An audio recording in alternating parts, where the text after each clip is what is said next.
You go ahead. Anyway, welcome to our VEOAC meeting. So last meeting, we got a lot of information from the elections office about numbers and statistics and stuff, and we actually sent that to everyone afterwards. So hopefully if you weren't here, you had a chance to see that PowerPoint that Jim did. We asked him if he'd have updated numbers for this meeting, and he said actually those numbers, there wasn't a lot of movement from those numbers. So we'll have kind of a final accounting later, but right now there wasn't a whole lot of updating. So what we thought we'd do for December, first of all, I'm sorry we're not in person, because then we'd be like celebrating all of the hard work we did and what an amazing turnout we had in San Mateo County. And I think I shared my slides. Yeah, I shared my slides last time of how San Mateo County voted very differently from the rest of the state. So just really some interesting trends. But today we're going to get an update from Asian Americans Advancing Justice to talk about how the actual voting worked, just some preliminary results. So thank you, Chris, for that. And then we'll do a little bit of sharing. And then I want to talk a little bit about our January, February, March schedule, as we've got some exciting things coming up. So let's do a quick round of introductions because even though most people know each other, it's always fun. And I think what's really important right now is holiday cookies. So what I'd like everyone to do is just say your name and your affiliation and what holiday cookie you are either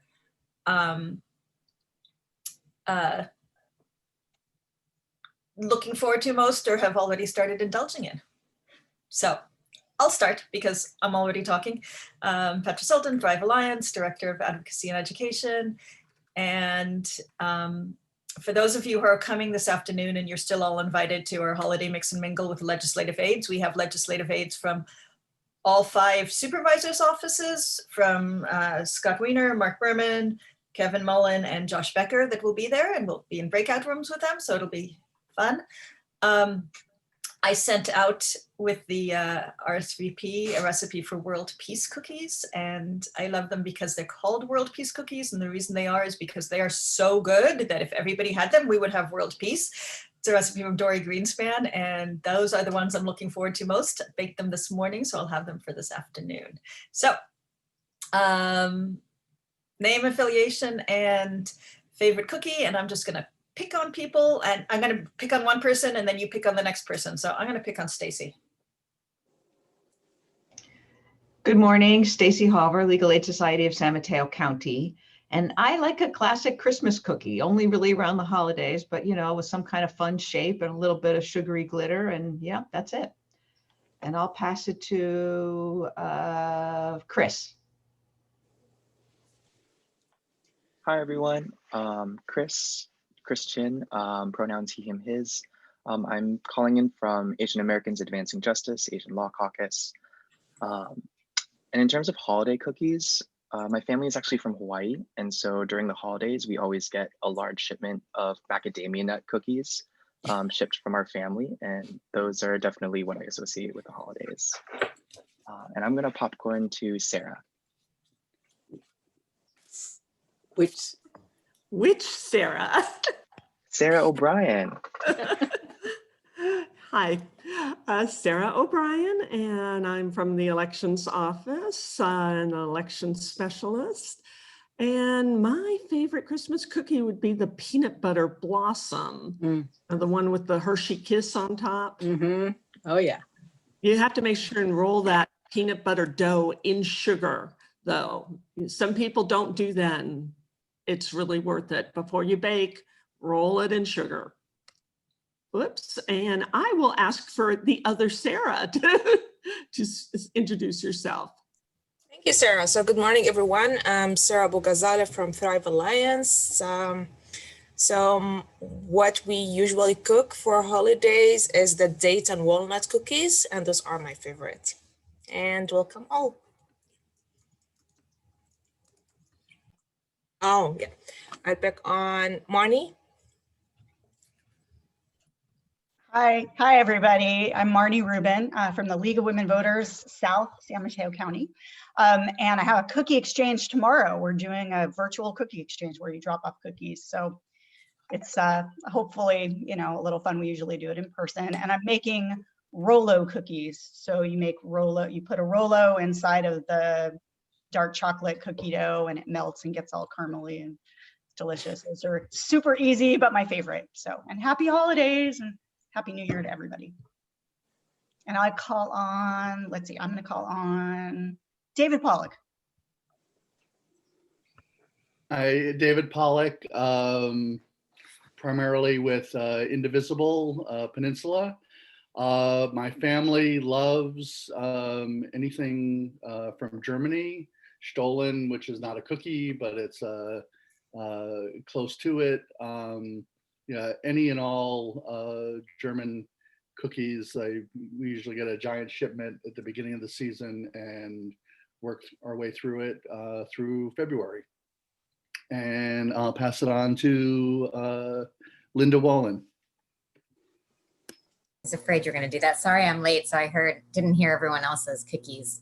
We are super boring and made sugar cookies with frosting and lots of sprinkles. And I have a collection of random sprinkles from I don't know when, so that's always fun. Oh, and I make shapes. And pick someone. I don't know who's gone yet or not. Stacy, did you go yet? Stacy's gone. Stacy's gone. Pick. Pam? Oh, Did Pam go? Pam hasn't gone. Good morning, Pam Jones. I brand myself as a resident of the Bellhaven neighborhood, so everybody knows who and where we are. I'm also a member of VEOAC, Menlo Together, the League of Women Voters, and a couple of others. And I just, Christmas is so not my favorite holiday. It's at the bottom of the list, but the sugary Christmas cookies always perk me up. And I would like to go to Walfred. All right. I'm not sure if I have a favorite cookie, but my wife really likes the white chunk macadamia from Mrs. Fields. So if she likes those, I'm sure I like those too. But what I really like is I like those. I think they're Taiwanese pineapple cakes. I know they're not cookies, but I like when I get those, and I usually get them around the holidays too. So. I'll call on, let me see, I'm looking, let me see, Benjamin. Whoop. You're muted.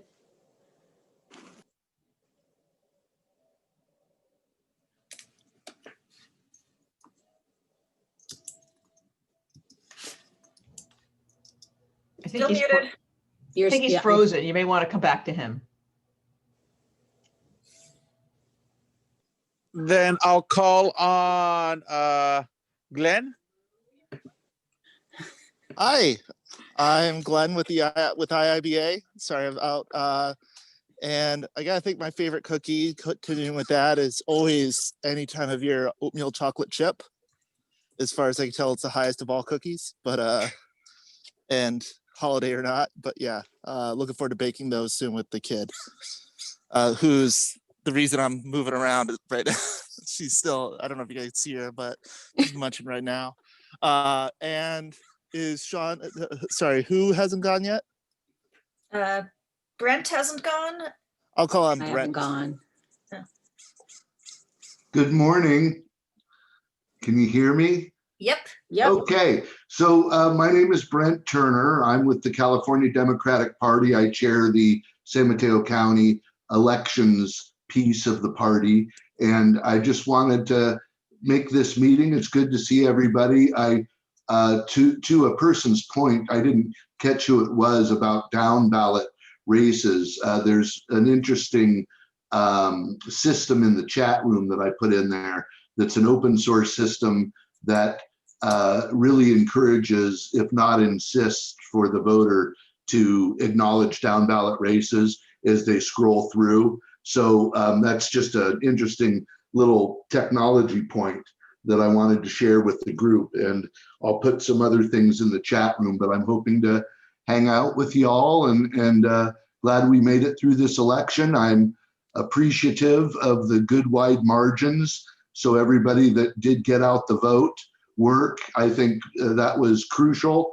And again, even though we managed to get through this election, we're looking forward to improving some aspects of the technology and really securing these systems so that when the loser loses, they can't play a false card and make a case that they really didn't lose. It'll be very evident to everyone that the system worked properly with complete transparency. So thank you all. Brent, I didn't hear a cookie from you. Oh, gee, I don't know. Sarah's cookie Sarah O'Brien's cookie sounded pretty good, if not overkill. But yeah, give me one of those, please, virtually. Excellent. Thank you. Ben, do you have your sound working yet? Oh, now he disappeared, so he's still working on the sound. Diane, we're missing you still. Yep. Okay, so I'm Diane Lees. I'm co-chair of the VEOAC and with San Francisco Peninsula People Power. Since we celebrate Hanukkah, there's not a lot of cookies related to it. Everything is deep fried. So like sufganiyot, which is jelly donuts, which I do not like. But what I do like and what we get all the time is gelt. And I finally found like real good chocolate gelt instead of the stuff they sell in the store for 50 cents. So that's what we like to eat a lot of during the holidays, a lot of chocolate. Yeah, and there's Valerie, I think, hasn't gone yet. Yes, Valerie. Hello. Hi. Valerie, I'm with Field Team 6, and I love these meetings. You all always have like really fun and interesting meetings with a lot of information. So thank you for the invitation. And I'm not really a cookie person, maybe snickerdoodles, but I have a girlfriend who always sends out chocolate pretzels during the holiday season. So I appreciate those. Great. Did we catch everybody except for Ben who disappeared? Mm-hmm. I think we did. Great. I have one little announcement, which is that our Sarah from Thrive, is going to be out for a little while because she's having a baby soon. So we're going to miss her very much, but we are so excited about her impending little girl. So just huge congratulations to Sarah on that. She will be back with us afterwards. So with that, again, for those of you who came late, we're going to talk about some of the issues that are coming up, the next set of issues that are coming up after we hear from Chris from Asian Americans Advancing Justice Asian Law Caucus to talk about their observations from this last election. So over to Chris.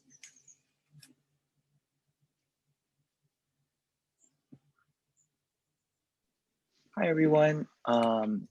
Just to double check, can everyone see my screen?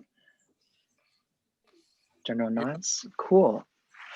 Well, good morning again. I just wanted to take a couple moments just to thank both the VEOAC facilitators, so for Thrive and for San Francisco People Power, for the opportunity to share this information with all of you. I also just wanted to take a moment to really thank the San Mateo County Registrar of Voters Office, all of the collaborative work that we've been doing across the last couple of months. All of the data that we've been able to collect has been greatly influenced by just our collaboration with everyone here on the VEOAC's team. So just again, to introduce myself, my name is Chris. I am the community advocate on the Voting Rights and Census team for Asian Americans Advancing Justice Asian Law Caucus. For those of you who aren't familiar with us at the caucus, we are essentially the first legal and civil rights org devoted to Asian Americans and Pacific Islanders. Specifically for the voting rights team, we actually do extend our core mission to serve the most vulnerable of communities within the realms of civic engagement. And for the applications that we see for the election, this means that we are serving or strive to serve limited English proficiency communities, communities of all races, not just based off of whether or not you're AAPI. So the following program that we are going to dive into, I have about like 10-15 minutes worth of content. I'm going to explain a little bit about the program overview of what our poll monitoring program was, and then dive in a little bit to our data. So across the November 2020 election, the Asian Law Caucus actually sent 24 nonpartisan volunteers to 44 different vote centers across San Mateo County this past fall. Volunteers actually visited each vote center twice, once during early voting and another on election day. This actually tied into a larger program that we had across all of California. So we actually managed a program of over 300 volunteers across 12 different counties, both in the Bay Area and in the Central Valley. As part of the training for our program, all of our volunteers were trained on their legal rights. So understanding the extent in which observers and poll monitors were allowed to occupy this space during election day. We also provided them their legal rights on the insights for the process of conditional and provisional voting, what facsimile ballots were and how to identify them. So just a variety of just general community education of what to do when they were to visit all of these locations. When volunteers actually made it to the polling place, volunteers had multiple responsibilities. So first and foremost, they were tasked with observing voter interactions. So given the state of COVID, wanting to observe if public health guidelines were set in place, also providing insight on voter interactions between voters and staff. So looking to see if any voters required any assistance with their same-day registration or any bilingual assistance. And then also to confirm any state and federal requirements. So specifically for our surveys, we were testing for different levels of accessibility. So specifically for disability access. And then again, for language requirements and bilingual poll worker signage. Just for context, if a poll monitor encountered an issue with any missing materials, they were instructed to bring that to a poll worker's attention. If the problem wasn't resolved with the poll worker, our poll monitors were actually instructed to call us at our headquarters.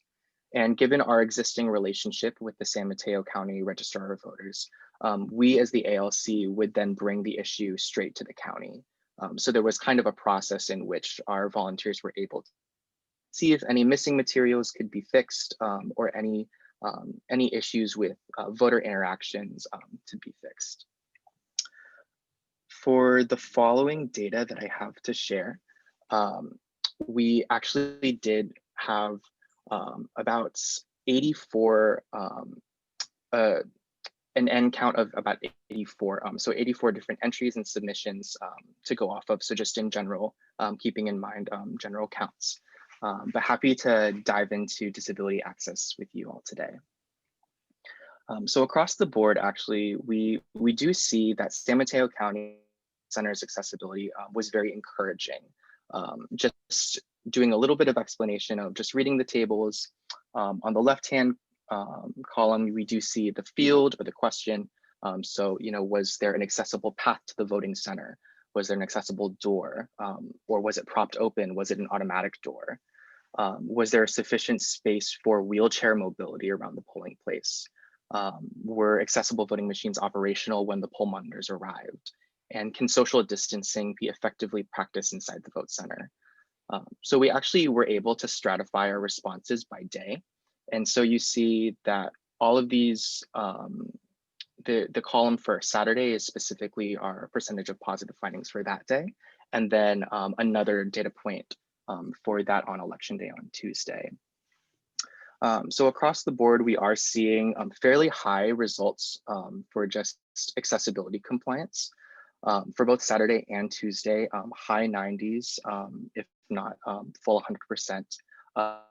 We're very encouraged to see that accessible voting machine functioning and ready to use when observers arrived, which we do really see as very important. Jumping into state language access. So the following table depicts facsimile ballots being posted, both by language and by day. So a couple general reflections for those of you who are unfamiliar with facsimile ballots. They are again reference ballots. They are not something that voters can vote on themselves, but something that they can bring into the voting booth. Now for San Mateo County specifically, there are actually two requirements for facsimiles. The first one is to be conspicuously displayed or posted. So an actual physical copy being shown. And then also the second requirement is a loose leaf copy, something that voters can take with them into the ballot booth. So just a couple of general reflections that we see from this data.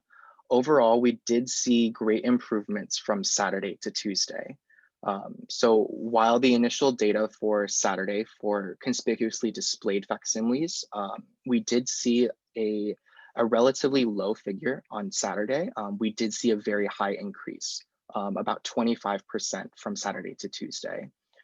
And so overall, we are choosing to take away that the county has been really responsive to any concerns that our poll monitors might have flagged for the lack of language materials. When looking through the quantitative notes or just any comments that our volunteers had for that data, in most cases, our volunteers noted that on Saturday, materials were not necessarily available, but they were on their way from the county. In regards to just speaking to the difference between conspicuously displayed facsimiles and loose leaf copies, we did end up seeing relatively lower rates for conspicuously displayed ballots this year. And we think that there are a couple of reasons behind that. First, facsimile ballots were conspicuously displayed via binders this year. And for context, these binders were usually put on language tables across different vote centers. In the note section or in our comment section, we were able to identify that poll monitors saw a variety of different ways that these binders were labeled. So in some cases, poll monitors were able to see that these binders were just blank. They were white binders, white 2-inch binders, with nothing on the spine, nothing on the front cover to indicate that they were actually facsimiles. Other poll monitors had observed that there were languages written in English across the spine, but not in the actual languages themselves. And then again, other poll monitors observed that someone had actually taken the time to put the loose leaf facsimile ballots in the front cover of those binders, making it a little bit easier to identify what the binders contained or what the binders were. And so overall, from this section, we do think that it's worth a deeper convo for both the Asian Law Caucus to have a follow-up with the San Mateo County ROV, and then also just for us to be more aware as a VEOAC for future elections.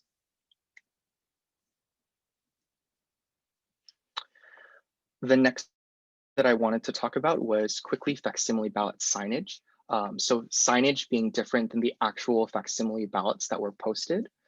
This is just any sign that indicates that facsimile ballots are available, but not necessarily the ballot themselves. So overall, we did see that most required language signage was indeed present. So were facsimile ballot signs there? Were they actually translated in the actual languages themselves? And again, if the sign was not present, did poll workers post a sign when we asked? And overall, seeing positive changes from Saturday to Tuesday. Again, either low 80s to upper 80s, high 90s across the board for translated signs. The third category that I wanted to touch base on was federal language access. And again, very similarly to our disability access category, we did see a high level of federal language compliance. And if we are actually looking at the data across the board, all of our measures actually increased from Saturday to Tuesday, with, again, just very high figures on both days. We actually can attribute this to the fact that Section 203 languages, so specifically for Chinese and Spanish in San Mateo, are usually more established. There's a lot more history, there's a lot more infrastructure put in place to standardize any of those requirements. Facsimile ballots, on the other hand, are relatively new to the California election system, especially with a couple new languages coming up every election. So it is good to see that federal language access was not an issue again this past election. Now, the final category that I wanted to bring to all of our attention is potentially the biggest area for concern that we were able to see from our initial analysis.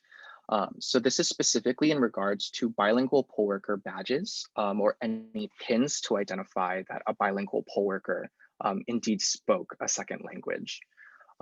We were actually able to see, again, similarly to state facsimiles, on a note, we did see a stark increase from accessory usage or accessory observations from Saturday to Tuesday. The figure actually almost triples. So that 19.35% almost goes up to about 60%. So we do see a stark increase, which again shows responsiveness from the county. I think on the more realistic side, there are a couple cons or a couple negatives to this. We are still seeing concerningly low figures from the county in relation to these measures. So again, similarly to our state language facsimiles, it would definitely be worth having a follow-up conversation with what necessarily happened on Tuesday and on Saturday for bilingual poll worker badges. So just in general, just to go over and just summarize the extent of my presentation, there were three main takeaways that we took in our initial analysis from the Asian Law Caucus. The first is that in general, vote centers had great accessibility and federal language access. It was very reassuring to see those numbers and glad to see that we aren't losing track there. Certain areas of improvement that we saw from this election were with state language facsimiles and bilingual poll worker signage. For state languages, we did see initial issues with those facsimile ballots being conspicuously posted. And for bilingual poll worker accessories, we were a little bit alarmed to see such low rates, even on Tuesday, even on election day. And our third general takeaway was observational changes between early voting and election day show overall responsiveness from the county. Taking this last one in just the most positive way, just knowing that there is great communication and great collaboration just between all of us here on the VEOAC and with us in the county to be able to work together to improve any measures for next election. So with that, I would be happy to open up for any questions. I'd also be happy to bring us back to any specific data points if people want to see the data again. But yeah, open to questions right now.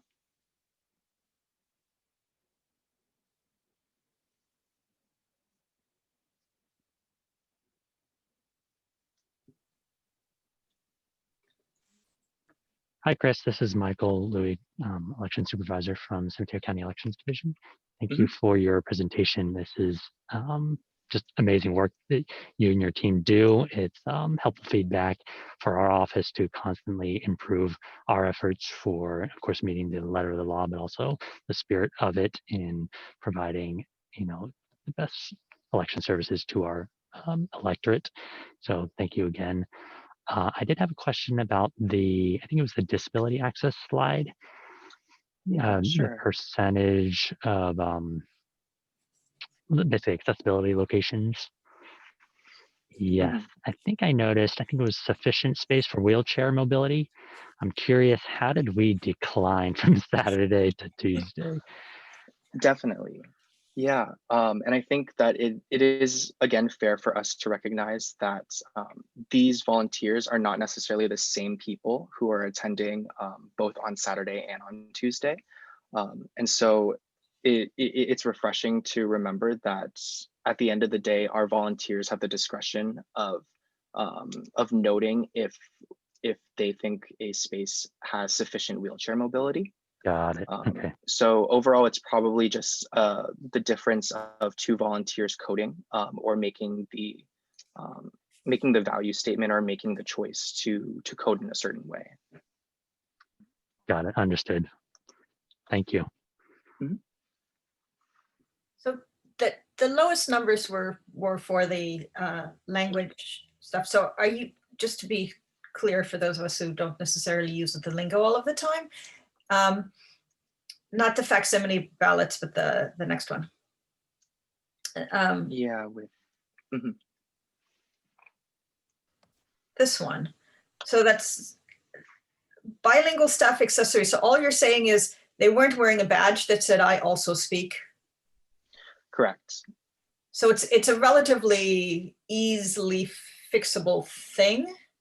Were there other ways? Was our elections office, did they decide some other way to communicate that we had bilingual poll workers?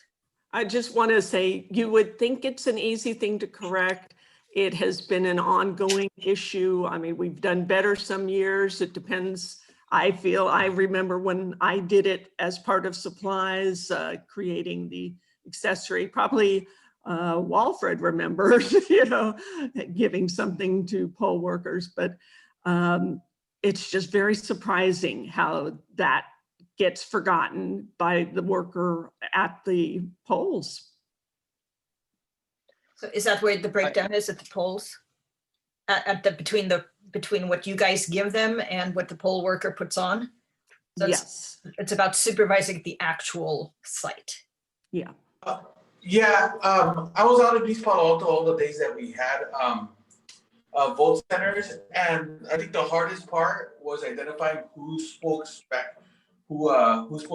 and sometimes the signs help if they're wearing them. So I think part of it might come down to also just training, like the people that are Spanish speakers, kind of train them to be more kind of like outgoing, like in the sense that, hey, look, I'm the Spanish speaker, I'm here. Anybody that comes in is also greeted by like the Spanish speaker. Hey, if you speak Spanish or you speak a certain language, like I'm here to help you. Like that might be able to help. I mean, in lieu of sorry, that's my kid. In lieu of using sign. So that's just an idea. Like maybe change the training and the way the actual persons who are working at the polls promote themselves on using another language other than just having like a sign and people approaching them. Maybe they should approach people. And Chris knows, we asked him actually about how to identify bilingual poll workers before the election. We said, do you have any help to offer us? And you definitely, yeah. We weren't able to get any suggestions from other counties. I don't know. Yeah, and I also wanted to chime in and I guess also give the benefit of the doubt for how this necessarily was coded, because I think that it's important to remember that bilingual poll workers, the same bilingual poll workers, are not there both on Saturday and on Tuesday. So while we can code for, say, if a Spanish bilingual poll worker on Saturday did not have an accessory, but poll monitors had like raised that to the county's attention, and there were accessories for specifically Spanish, but then coming back again on Tuesday and having a new poll worker who might have spoken like Burmese, and that not being available, we would have coded that as accessories were not available. That's a point against the county, but also recognizing that the same people are not there the entire time. Just to throw in one more piece of feedback for Sarah and Michael, it would also apply to the youth ambassadors, having had so many awesome youth participating, that some of them have bilingual capacity as well. And it was a question on the application form, whether it was self-identifying whether they could speak another language, but then I don't think it was followed up in their placement or their supervision that they were. I'm just speaking for my own child who has great Spanish fluency, but no one ever asked him about it or told him what to do, or he didn't have opportunity to use that skill. So that's feedback for that program. Okay, thank you. And again, on a personal note, it was really great to be able to have the kids, so many kids participate. So we really appreciate that program. Both my son and Linda's son did it. I'm sure other people's as well. And it was very rewarding for them. And I think it's got them hooked on democracy. So.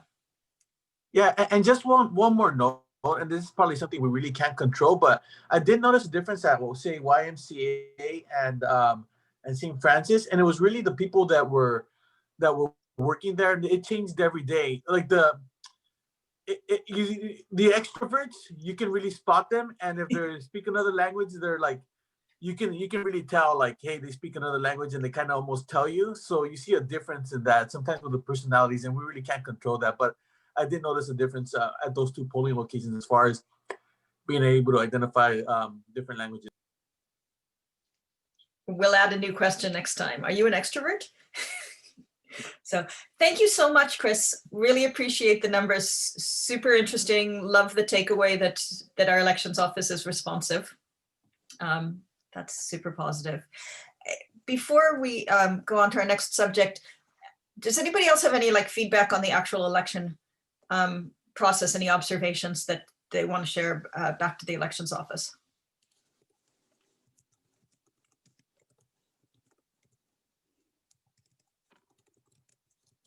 Honestly, I think it worked out great. If there's ways to speed up the process, I mean, hopefully more people will be voting the way they did this time, but say had it been a traditional election, we would have been slammed with lines.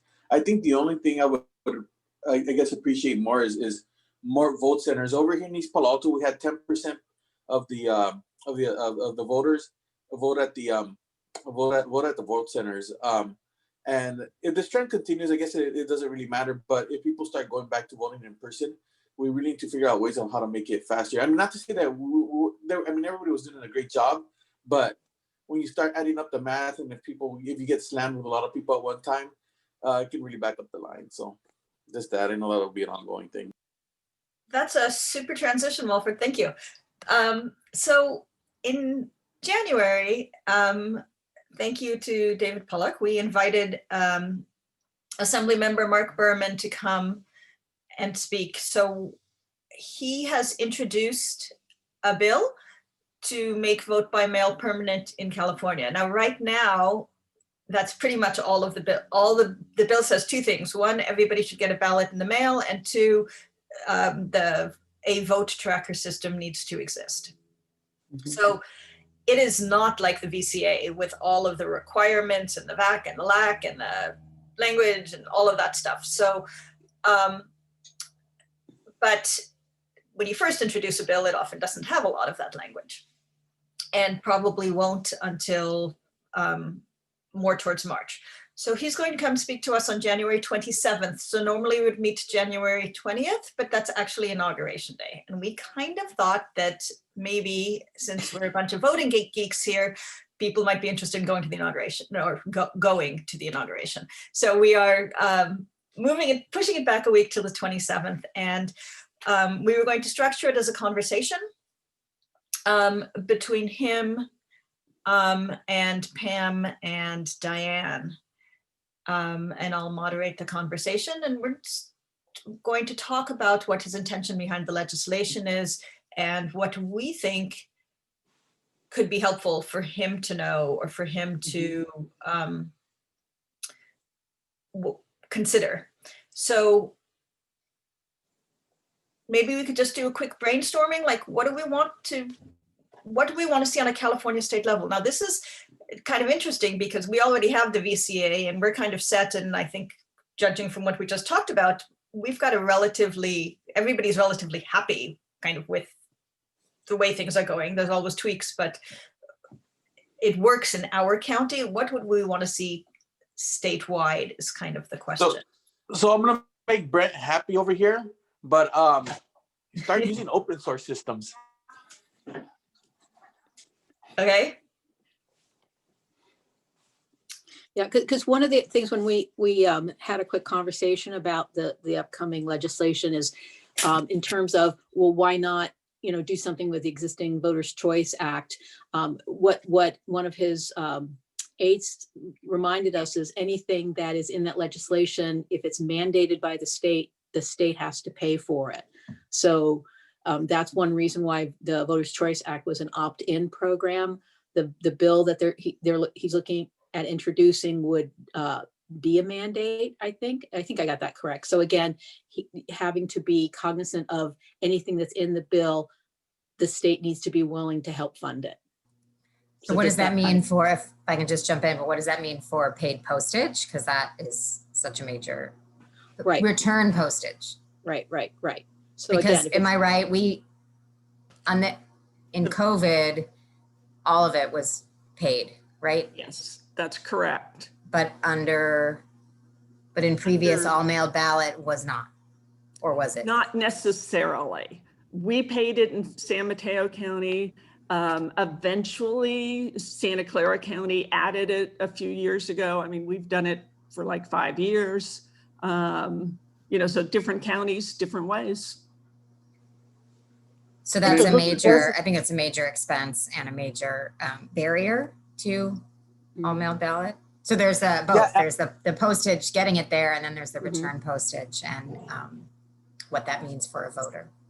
I think LA County saw a big difference when they didn't pay for the postage and when they did pay for the postage. Obviously, it was LA County with 5 million voters. It's a lot of money, but there was a difference. I got to go back and look at the statistics as far as that, but I remember, I recall that being a difference in turnout. Yeah, that sounds right. Even in the Voters' Choice Act, I mean, when it was first implemented, some of the counties did not include free postage for returning the ballot. And I think they realized that really had a big impact in some of those other counties. I'm imagining that the assembly member has a chart of the inconsistencies. I mean, we're kind of we have our own frame of reference because we seem to do everything in San Mateo County ahead of the curve. So it'd be interesting. Okay, San Mateo County has been doing it this way for the last 5 years. Santa Clara has been doing it this way and that way this year and that year. And what this bill is attempting to do is take it sounds like with the San Mateo model and make it consistent across the state. Well, his bill is not trying to do the full San Mateo. It's very much just vote by mail light. Oh, okay. Or Voters' Choice Act light, maybe, yes. is another way to look at it. Because again, anything that's in this new bill, the state has to be willing to pick up. If it's mandated, the state has to be willing to pick up the cost. So, I guess one way to think about it is what things really work well in Voters' Choice Act that we'd like to see implemented, statewide, and what things are not even in the current Voters' Choice Act that we think would help, increase voter turnout and voter registration. Would it still include the more days, more ways concept?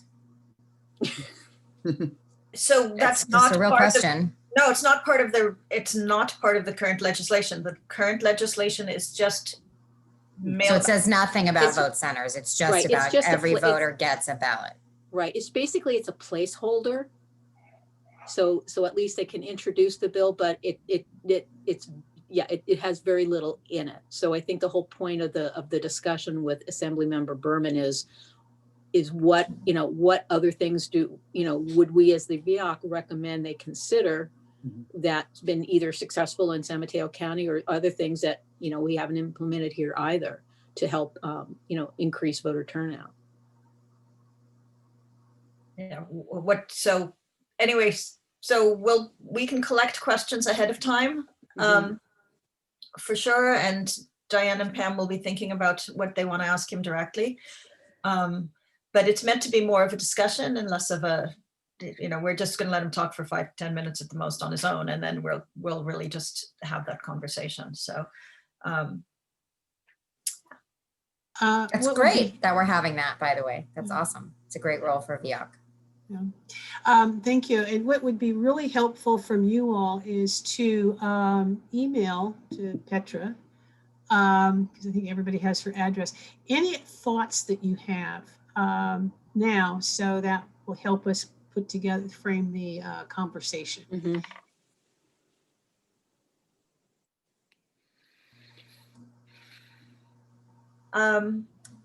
So the two other things that I think I want to talk about are three other things, actually. So I don't know, and maybe the elections office can help us, when Mindy Romero is going to have all of her data for us. Do you guys have any idea when that'll happen? No, she hasn't answered phone calls or emails for several days from us. So I hope she's not sick. Actually, at the November VEOAC, Jim said that her report would be available in March 2021. Okay, so maybe she'll be March. There are two other things. There are two other kind of voting type public access issues that are coming up that are on my radar, and I wanted to get a little feedback from you guys as to if you think VEOAC should take them up and what next steps might be. So the first one is something that I don't actually know if there's going to be any action items on, but I did want to talk about a little bit, which is something that I'm working on with some people, which is about public comment. So it's a little bit not directly about voting, but public comment during city council meetings, planning commission meetings, et cetera, et cetera. Right now we're on kind of an emergency order where you can do that virtually. But once the emergency health order ends, there is no obligation for anybody to allow public comment. And in order for that to happen, we would have to amend the Brown Act. Virtually, allow public comment virtually. Thank you. Virtual public comment. What we have observed anecdotally is that by having virtual public comment, we have a greater variety of kinds of people and a greater number of people who are part of the democratic process and are doing this. So there is some legislation ideas being tossed around. I think we might be getting Kevin Mullen involved. There's a guy from Santa Monica, Ben Allen, who's also involved at this point, and we are having conversations.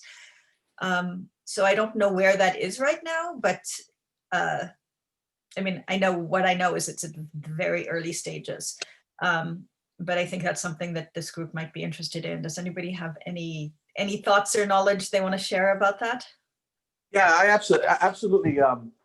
Because I've seen the difference with East Palo Alto. We have a lot of people. We have meetings where we have a lot of people that show up, but it's different with virtual.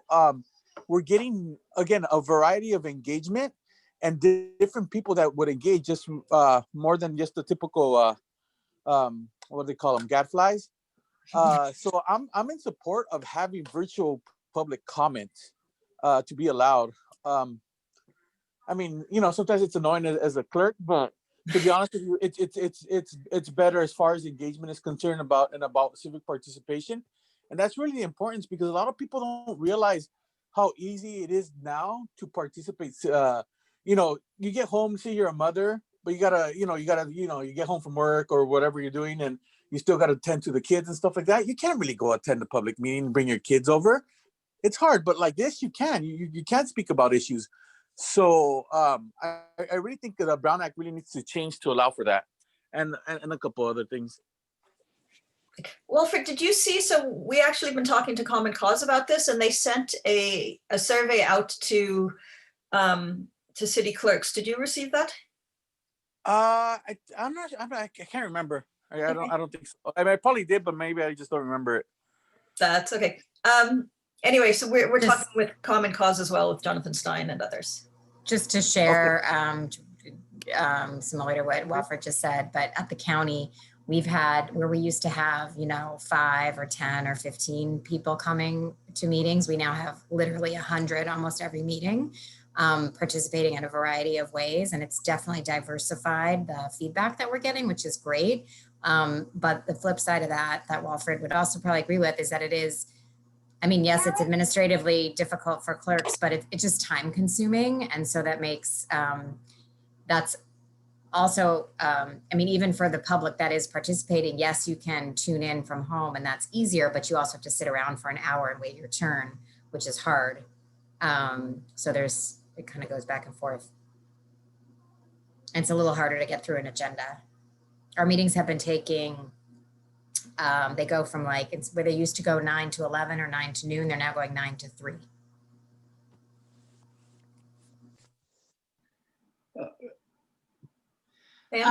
Yes, in Menlo Park, several organizations had already been talking about this for a number of years and have requested it from the city council. So at least a number of people in Menlo Park would be very supportive of continuing this because it did allow more people to attend. And considering our city council had over 70 meetings this past year, it made it doable. The other thing that we had been requesting is that just like the council, when commissioners are unable to attend a meeting because they're out of town, you know, doing their work, that they too be allowed, just as the council, to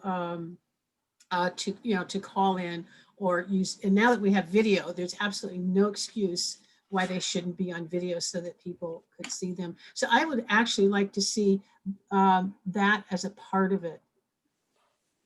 So one of the people we're working with does absolutely want that to be a part of it as well.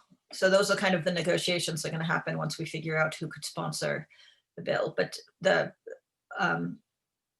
one of the groups that we're working with has a whole bunch of reforms to the Brown Act, including that.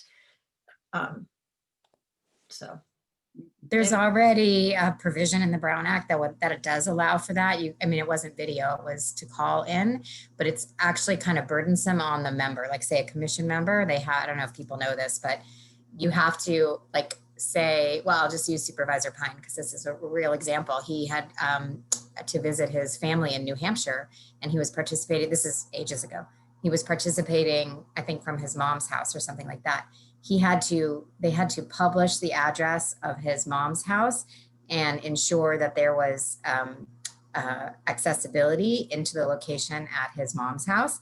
And if anyone from the public wanted to show up at his mom's house, there had to be accommodations to have public be in the room with him. So that's a really high bar for the member themselves. I mean, it was to make sure there was no one else sitting in the room kind of thing. But it is, yeah, I see Stacy saying that's unduly burdensome. It's definitely burdensome, and it does discourage, if you have a commitment, as you know, a family commitment or an emergency or whatever, it discourages those members from, you know, still trying to maintain their obligation to the council or commission that they sit on, just to share. Yeah. I also wanted to go ahead.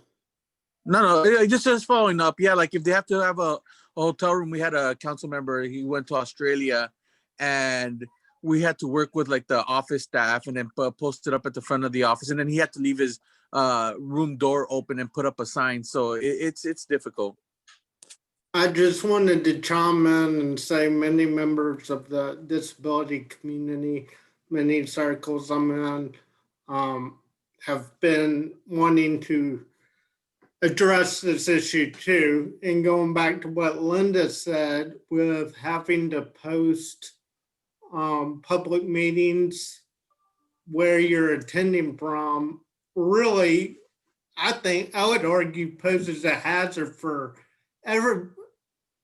many people, but especially the disability community, because having to post public meeting here legitimately says I have to open up my door to anybody that walks in if I'm entering a public meeting in my house. So I think it does present obviously access needs as well as safety issues for the general population, but it's also much more imperative just in nature for people with disabilities as well. Right. Well, it sounds like there's just to wrap that up, anything I could get involved with to really contribute, I would love to be a part of those discussions. Okay, great. So I will keep you updated. It's right now, like there's so many different people working on it. I'm just trying to like pull everyone together and figure out what we're doing. But it would be terrific to have you on board, Ben. And it sounds like a lot of people here are interested. Yeah. David? Yeah, sorry. You mentioned Assemblymember Mullen. I understand that Giselle Hale in Redwood City was proposing the initial sort of bill, during COVID with some sort of temporary measures to put in place, and that they were looking to work together to make some of these changes more permanent. So if you haven't gotten Giselle in the loop, definitely should, because she has a lot of ideas, not only around immediate access, but also childcare with public hearings and making them public hearings more family friendly in general. So I haven't spoken to her recently about this, but I think one of the things, she was actually working with Kevin Mullen on getting social media updated in the Brown Act, and that actually passed. Kevin Mullen proposed that and it passed. So I don't know what she's working on next. Yeah, so I remember her not Yes. only concerned with the social media because of her background, but I know that she was very concerned with a lot of these other issues. And I believe she's working on an ongoing basis, but just touch base with her, reach out, as you move forward. I think she has a lot of ideas in this regard. Yeah. So what it seems like is there are a million people who are kind of floating this around in one way or another. So, and then one of the questions becomes, do we do a super clean thing and just do virtual public comment, or all these other reforms to the Brown Act that also just need to happen? So anyway, I'll keep you guys posted. I'm glad that it sounds like there's consensus that everyone's actually interested in this. So I will do this. I have talked to Asian Americans Advancing Justice. I've talked to Julia, Chris, so you know. I think that it seems like there's so much consensus that this needs to move forward. Like I haven't heard anyone say anything except for, oh, this is going to take more time. And I think that's, people seem to recognize that in the interest of democracy, that's probably okay. So we'll see where it goes. So that was one thing. Great to get everybody's feedback on that. The next thing that's going to come up, you all remember me talking about the census a lot. What happens after that is redistricting. So the timeline for redistricting is that by December of next year, it all needs to be settled. Again, I spoke with Julia Marks at Asian Americans Advancing Justice. I've also spoken to Jonathan Stein at Common Cause, and both of them said kind of the first step is to get everybody on board to know kind of what redistricting is, so we can figure out what kind of advocacy or information we need to make sure that redistricting happens in the fairest way possible. So my thought was that we would get probably Julia from Asian Americans Advancing Justice to come and speak to us about the process, and what we need to be aware of and how it all works. Does that sound like something that this group should take up? I'm going to jump on board with that because I'm involved with the redistricting in the city of Menlo Park. I think we definitely should be involved, and we should become experts on the different types of redistricting commissions, because the type of redistricting commission is extremely important. And I believe that all the redistricting has to be into the elections office by, is it April of 2021, Sarah? Yeah. Yeah. So the timeline, they need to begin in January, February. Anybody that has to redistrict. So I'm obviously a yes. Okay, we don't have the census until March. Chris, do you want to clarify? I actually think that the sent back to like July. But was also going to clarify if the VEOAC was interested in state level redistricting or local redistricting, whether it was on like the city or like the county level, or if it was like the congressional and like state senate level. For my part, we should be involved in all of them and be educated.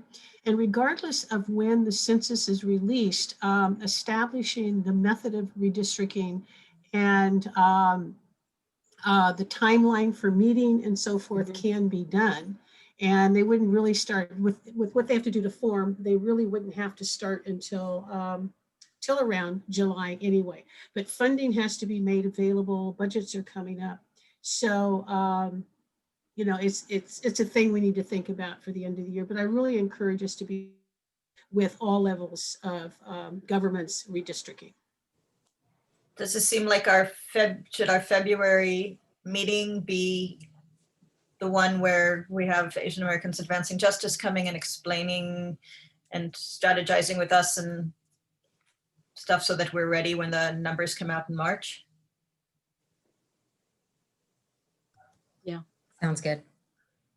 I'm with Chris in really thinking that the numbers, there are so many problems that they're seeing with the census data and having to revise it and do additional sampling, that we're not going to see anything in March. It's probably going to be pushed out further and further into the spring or summer.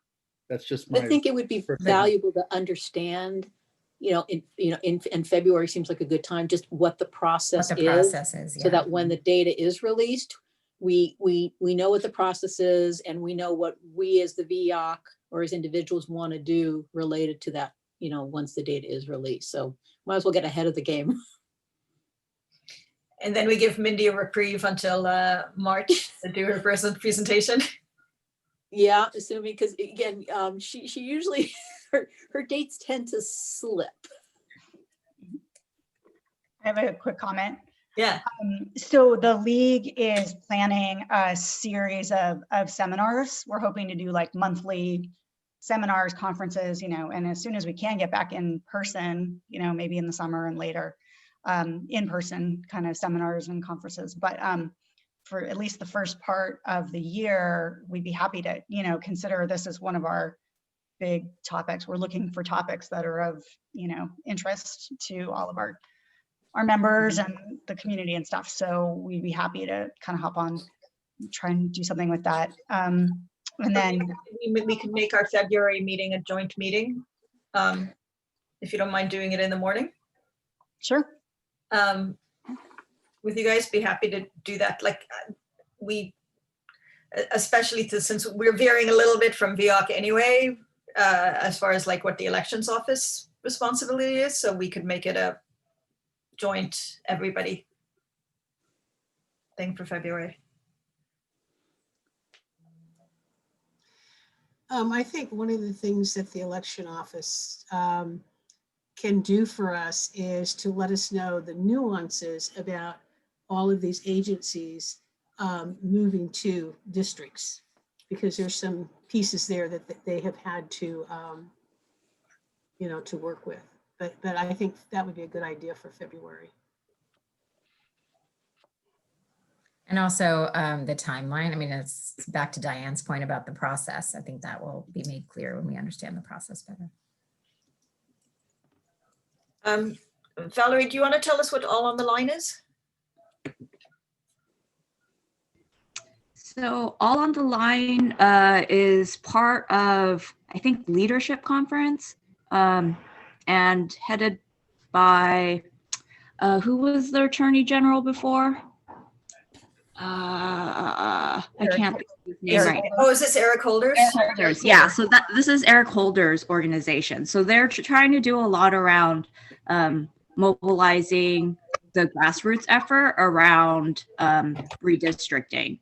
So they're doing a lot of education to the public and then just getting people prepared for the redistricting fight that's coming up. So just another organization doing the work. Good, thank you. Petra? Yes. I was going to put in a word about, yes, vetting your resources, but that seems to solve that part. I would think Eric Holder's group might be a valuable resource, but other than that, in this space, make sure you're vetting all your resources and not being shy about taking leadership positions, because there's a lot of moving parts here and a lot of moving interests when you get into obviously the redistricting issue and also obviously the election security issue. There's a lot of interests swirling about. So that's good news about all on the line. Seems like one that might be a natural. Yeah, and we already have great established relationships both with Common Cause and Asian American Advancing Justice. You guys are all pretty good with them. So terrific. Anything else you guys think we should tackle in the new year besides eating all of those cookies that we talked about, which might take a while in a good way? Petra, before I go, I just wanted to leave you with, if there can be any attention, I posted in the chat regarding a 2-year bill that I think is going to fail again. I don't think Newsom is going to move forward, but we're trying to get attention. We've got some federal legislation going through. Kamala Harris and Ron Wyden have graced us with some language that will waive fees for open source technology and elections. So they're pushing, at least starting a push, but we want to have San Mateo County involved in this.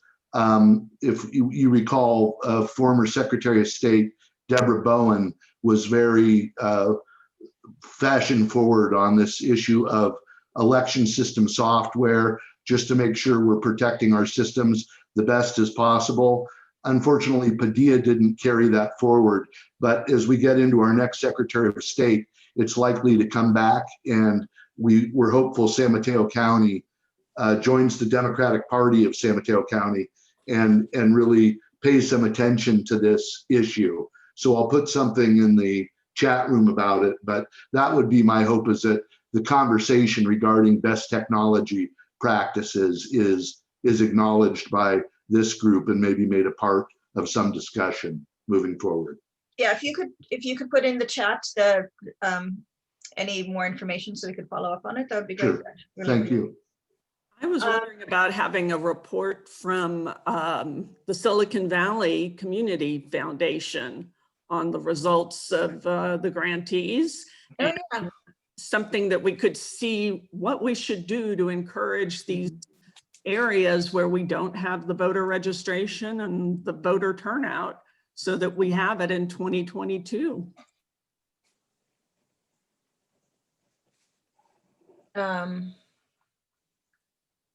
Great. Okay, sorry, I'm just trying to take notes and everything because now you guys have thrown out like a ton of ideas. And here we are thinking we weren't going to be doing anything after the election. It turns out there's lots to do. Okay, SGCF, election security. Okay, any other ideas while I keep my list open here? Well, okay, I've got another one. Since, if I can get the proposition number correct, Proposition 17 passed in terms of extending, rights to vote to people on parole, just determining what kind of outreach we can do to those individuals. I know Linda and I have been working on and off about just dealing with folks that are in county jails, but now that parolees have the right to vote, figuring out how to educate them, because we know already that people that were off parole, off probation, that were able to register to vote didn't realize they could, because they thought once they had the felony on their record, that was it. So we can add that. Great. I think that could go in combination with what Sarah was talking about as of the result report from SVCF and where we move forward with that. And I'd love to participate in that too. We did a little bit of work on that this past year in September, October. So I'd love to share resources on that as part of, we applied for the grant, the SVCF grant in 2021. So if we do get it, we'd love to focus on the jail system. Thanks. Valerie? Kind of related to that, thinking about vulnerable populations and how COVID and these stay-at-home orders have really made it difficult for survivors of domestic violence to get by. And then I think a lot of domestic violence survivors also aren't registered to vote because they don't realize that there's a special system to keep their address secret. So if we could do more outreach around that, I think it would be great because people really don't know about that at all. Okay, we'll put that on the list of reaching out to people and figuring out other people to reach out to. Okay, so redistricting we decided was February. We have Mark Berman, January, maybe Mindy March or the whole vulnerable communities. Prop 17 results, like I think that could be one big conversation. Just a note of gratitude. I feel so lucky that I can do this work and to like work with fantastic partners like you guys. So just thank you and appreciate it. Yeah, it's a great group. So thanks for sticking with us and Happy New Year to everybody. Happy all of these holidays. And thank you. All right, thank you. Happy holidays. So enjoy. See everyone in the new year. Okay. All right. Bye. Bye. Pam, which website? The one that, I guess the only one that we really have is what appears in the elections office. Okay. Are we our own need website Sarah. because it's Email Sarah. very old information. Yeah. Okay, I will do. All right. See And you. Sarah, best Okay. wishes.